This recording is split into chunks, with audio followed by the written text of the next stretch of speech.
Bank Nifty பற்றி நம்ம பார்க்கலாம். அப்போ பேங்க் நிஃப்டி ஃபர்தராக ப்ரீவியஸ் டே உடைய ஹைக்கு மேலே ப்ரீவியஸ் டே உடைய க்ளோசிங்க்கு மேலே ஹைக்கு மேலே அப்போ தான் ட்ரெண்டு அப் சைடுக்கு உண்டான பாசிபிலிட்டி. அந்த பாசிபிலிட்டி இது வரைக்கும் இருக்க போகுது.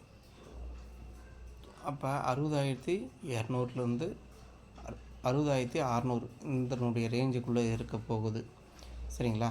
சப்போஸ் இதனுடைய ஹையை பிரேக் பண்ண ப்ரீவியஸ் டே உடைய ஹையை பிரேக் பண்ண முடியல அப்படின்னா இந்த க்ளோசிங்க்கு மேலே இந்த ஹைக்கு மேலே போயிட்டு வந்திருக்கு. இதுக்கப்புறம் இது இந்த க்ளோசிங்க்கு அப்புறம் நம்ம ஒரு டவுன் எதிர்பார்க்கலாம். அப்போ அந்த டவுன் எது வரைக்கும் இருக்குன்னா இது ஃபஸ்ட்டு ரெஸ்டண்ட்டாக சப்போர்ட்டாக இருக்க போகுது. இது ரெஸ்டண்ட் ஆக்கிட்டு அடுத்தது அகெயின் இது வரைக்கும் வரப்போகுது.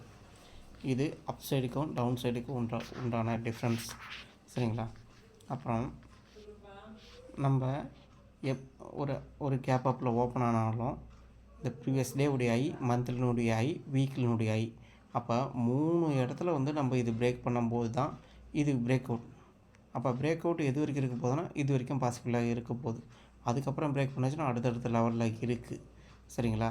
அப்போ இது ஃபர்தராக இதுக்கப்புறம் போக முடியலன்னா அகெயின் இது கீழே வர்றதுக்கு தான் வாய்ப்பு அதிகமாக இருக்கும்.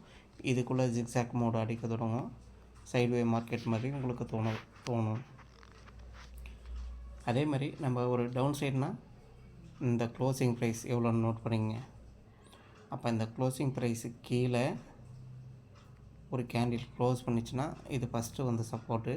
இந்த சப்போர்ட்டை பிரேக் பண்ணிச்சுன்னா அடுத்தடுத்து இதுக்கு உண்டான லெவலில் இப்படி நிற்க போகுது. சரிங்களா? இது தான் ஃபர்தரான லெவல்ஸ். அதுக்கப்புறம் இந்த ஃபால் ப்ரீவியஸ் டே உடைய 50% வீக்கினுடைய மிட் பாயிண்ட்டு ப்ரீவியஸ் டே உடைய மிட் பாயிண்ட்டு இதை கட் பண்ணும்போது அகெயின் பெரிய ஃபாலாக இருக்கும். அப்போ இந்த இடத்துல கேண்டில் என்ன ரேட்லேருந்து ஆப்ஷனில் க்ளோஸ் ஆகிருக்குன்னு பார்க்கணும். இங்கே வரும்போது கேண்டில் அந்த ப்ரைஸுக்கு மேலே 5 ரூபாய்க்கு அதனுடைய ப்ரைஸ்லேருந்து இப்போ உதாரணத்துக்கு 750 ரூபா க்ளோஸ் ஆகிருக்குன்னா 760 எடுத்துகிட்டு 730க்கு இது எஸ்எல்லை வச்சுக்கிட்டு இது கண்டினியூ பண்ணோன்னா இது வரைக்கும் டார்கெட்டாக இருக்கும். பையோ டிப்ஸோ கொடுக்குறதில்ல, நம்ம எஜுகேஷன் பர்பஸ்க்காக செபி ரிஜிஸ்டர்டு ரூல்ஸை ஃபாலோ பண்ணுற ஒரு ஜென்டில்மேன்.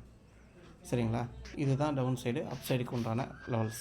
அப்போ உடனே நம்மளுக்கு ஓப்பன் ஆகும்போது 4 கேப் அப்பில் ஓப்பன் ஆகுதுன்னா இந்த வீக்லி ஐயும் மந்த்லி ஐயும் ப்ரீவியஸ் டே உடைய ஐயும் 3 சப்போர்ட் இருக்குது.